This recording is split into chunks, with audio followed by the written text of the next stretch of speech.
So in previous video we have seen join command. Now we will see how to use explode command. In join command we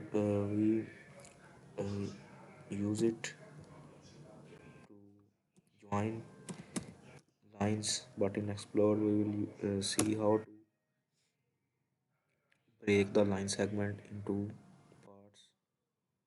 For example, here is the line I have drawn. First we will use join command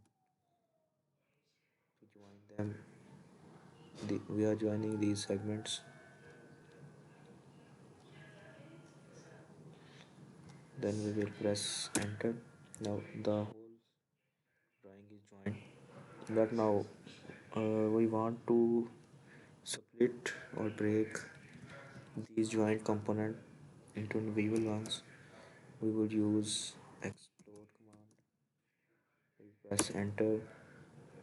Now we will select all object, then press enter. Now you can see whole lines our drawing is split into its components. So that's in this way you can use explode command to split the line into its components.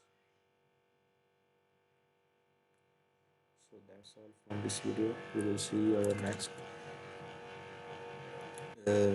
next more commands in our next videos.